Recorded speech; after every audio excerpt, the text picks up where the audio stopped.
lección de anatomía del doctor Nicolaes Tulp, de Rembrandt, una de las obras más típicas de la prueba de acceso a la universidad en la asignatura de Historia del Arte.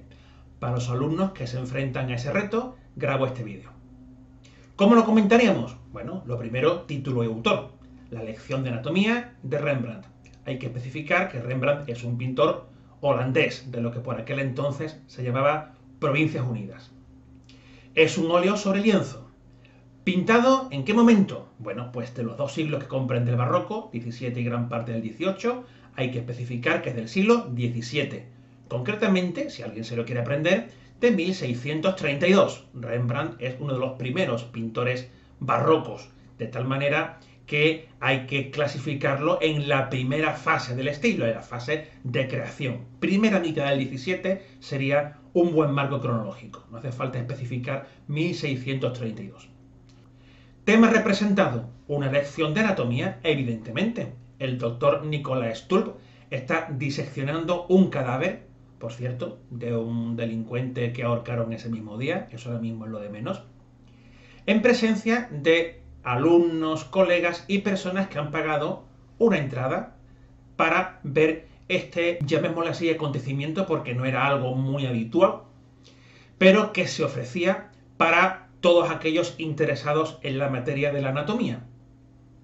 En cualquier caso, independientemente de que el tema sea una lección de anatomía, lo que hay detrás es un retrato colectivo. La obra es un retrato de grupo, un género que ni mucho menos surge con Rembrandt, tiene ya siglos de antigüedad, pero que en este momento, siglo XVII, y en este contexto, Holanda, adquiere una muy especial importancia.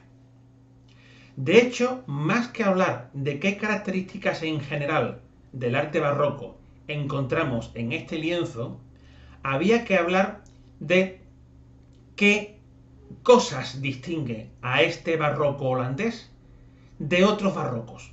En selectividad nos van a preguntar fundamentalmente cuáles son aquellos signos de identidad de este barroco de las Provincias Unidas. Pues bien, en el siglo XVII, el arte barroco de Italia, Francia o España está al servicio del gran poder de la Iglesia Católica y de los grandes poderes de las monarquías absolutas. Es un arte propagandístico que quiere impactar la retina del espectador para hablar de la grandeza, la fuerza y el esplendor de estos poderes. Por el contrario, la pintura barroca de las Provincias Unidas de Holanda en este siglo XVII de esplendor holandés es una pintura al servicio de la burguesía. En este lugar se ha cambiado de sistema político, se ha avanzado hacia, llamémosle así, una protodemocracia, en la cual ya no hay un gran poder real, ni una gran nobleza, ni desde luego una iglesia católica poderosísima, porque allí la religión es la religión calvinista, que es una de las religiones protestantes. En Holanda, el arte va a estar al servicio de la burguesía, que es la clase social que ha accedido al poder gracias al enriquecimiento que viene dado por la expansión comercial a través de los puertos holandeses. De tal manera que si en estos países que hemos dicho antes, en Francia o en España, va a predominar en pintura el gran lienzo de iglesia para transmitir las verdades de la fe, o también los grandes retratos de corte, pensemos ahora mismo en los retratos que hace Velázquez de Felipe IV y de su corte, en las Provincias Unidas vamos a encontrar retratos de grupo, retratos grupales, retratos que presentan a personas que han pagado por aparecer retratados en estos lienzos, que se cuelgan no en el interior de las iglesias ni de los grandes palacios, sino en las salas importantes de las diferentes asociaciones ciudadanas que pagan por estos cuadros. Rembrandt no es ni mucho menos el único pintor que practica este género en Holanda. Hay otros, como por ejemplo Frans Hals. Este último pintor, por las mismas fechas, realiza un famoso cuadro llamado La Flaca Compañía, que también es un retrato grupal y que nos permite apreciar las diferencias. Sin ninguna duda, esta obra de Hals es un magnífico cuadro, un magnífico retrato grupal, pero si pasamos a fijarnos en la lección de anatomía del Dr. Tulp, veremos que Rembrandt la aventaja. Un Rembrandt que era joven, un Rembrandt que recibe con solo 26 años este primer encargo en el género del retrato colectivo y que va a demostrar una habilidad extraordinaria. ¿Cómo lo hace esto? Pues evidentemente se puede hablar del detallismo de la anatomía que vemos, por ejemplo, en el detalle del brazo abierto. Posiblemente Rembrandt pudo copiar algún libro de anatomía. Sin ninguna duda, Rembrandt, si quiere, es un magnífico pintor de detalles, pero creo que no es esto lo que convierte la lección de anatomía en un enorme cuadro, sino la manera en la que rompe con la rigidez de las representaciones tradicionales del retrato colectivo para darle mucha mayor variedad.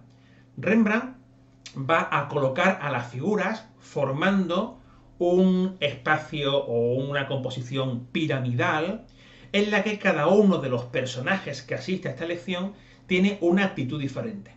De tal manera que Rembrandt no solamente tiene que representar los rasgos fisionómicos reales de cada una de las personas que han pagado por aparecer en el cuadro, sino que además tiene que otorgar a cada una de ellas un carácter distinto. Hay personas que están asombradas, otras que miran con curiosidad, otras que están cuchicheando entre ellas, otras que mantienen una postura flemática y digamos indiferente, hay otros que miran incluso con un poquito de asco. Lo cierto es que Rembrandt no está retratando la actitud real que tuvo cada una de esas personas en ese momento, sino que está dándole variedad expresiva al conjunto, buscando en este sentido esa idea de los contrastes que le gusta tanto al estilo barroco. Pero desde luego lo que consigue es que no parezca que los personajes están posando. No tiene nada que ver con esos retratos grupales que hoy hacemos con nuestras cámaras de móvil, en el que decimos, venga, sonreír, y todo el mundo se pone rígido, de frente, mirando con los ojos muy abiertos y sonriendo, que parecemos muchos estatuas egipcias, posando para la eternidad, que al fin y al cabo esto es lo que buscaban los egipcios. No, lo que busca Rembrandt es el instante, busca ese movimiento espiritual. Recordemos que el movimiento es fundamental en el barroco. Bien, pues ese movimiento espiritual de cada una de las personas que reaccione de manera distinta ante el hecho de ver un brazo abierto es lo que Rembrandt de una manera magistral consigue retratar en esta obra. Se pueden decir todavía algunas cosas más. Por ejemplo, ¿qué características propias de Rembrandt, características formales pictóricas vemos aquí? Bueno, en este sentido podemos decir que Rembrandt es un pintor caracterizado por los colores terrosos, colores no exactamente oscuros, pero sí apagados, que crean una penumbra muy particular. En este sentido, el arte holandés en general en este siglo XVII y el de Rembrandt en particular es un arte muy ascético, muy íntimo. No tiene nada que ver con el arte eminentemente teatral y retórico propio de países católicos, sino que es un arte hecho para la intimidad y para esa sensibilidad propia del protestantismo que no le da tanta importancia a el aparato y a la grandeza y a la espectacularidad como a la reflexión íntima. Es un arte pensado no para la exaltación de esos poderes de los que hemos hablado antes, el poder de la monarquía, el poder de la Iglesia Católica. Es un arte pensado para la intimidad, para hablarnos de ese burgués que está ascendiendo socialmente, para hablarnos de las a veces pequeñas cosas humanas. Por eso mismo, cuando Rembrandt pinta pintura religiosa, que la hace, no busca una gran espectacularidad en ella, sino que busca fundamentalmente la meditación íntima del espectador, que se encuentra frente a ese hecho religioso, que muchas veces, en el caso de Rembrandt, no es del Nuevo Testamento, sino que es del Antiguo Testamento. Pero en cualquier caso, Rembrandt ha pasado a la fama no tanto por estas obras religiosas como por las obras profanas. Y más en concreto, por sus autorretratos, que pintó muchísimos a lo largo de su vida, y sobre todo de los retratos colectivos. Precisamente podemos completar y enriquecer nuestro comentario en selectividad diciendo que además de esta obra hay otras en el mismo género del propio Rembrandt, como por ejemplo Los síndicos de los pañeros o sobre todo esa obra que hoy conocemos como La ronda nocturna, aunque realmente no retrata ningún momento durante la noche, sino que es el día, pero esos especiales colores y esa iluminación íntima que le gustaba tanto a Rembrandt hizo pensar que la acción transcurría durante la noche. Pues bien, estos dos cuadros, Los síndicos de los pañeros y La ronda, entre comillas, de noche, son junto con la lección de anatomía del Dr. Tulp, los tres grandes lienzos de retrato colectivo que pinta Rembrandt. Un último punto. En selectividad muy probablemente nos van a pedir que comparemos a Rembrandt con otros pintores del contexto. Y no deberíamos hablar tanto de Frans Hals, que es el otro gran pintor holandés del momento, o de Vermeer de Delft, que es un extraordinario pintor holandés un poco posterior en el tiempo. De quien debemos hablar es de Rubens. Rubens, más joven que Rembrandt, pero al fin y al cabo coinciden en el mismo momento, primera mitad del siglo XVII. Rubens, decía, trabaja en lo que hoy llamamos Bélgica, al sur de las Provincias Unidas. Bueno, vamos a llamarlo Flandes, como en aquel momento, aunque hay mucha controversia sobre hasta qué punto Bélgica es Flandes y Flandes es Bélgica. Lo cierto es que en la actual Bélgica hay una sensibilidad muy distinta. Allí sí tenemos ese gran barroco católico, retórico, teatral, carnal, sensual, de tal manera que Rembrandt y Rubens representan dos polos opuestos del mismo fenómeno, a saber, la pintura del barroco en Flandes y Provincias Unidas.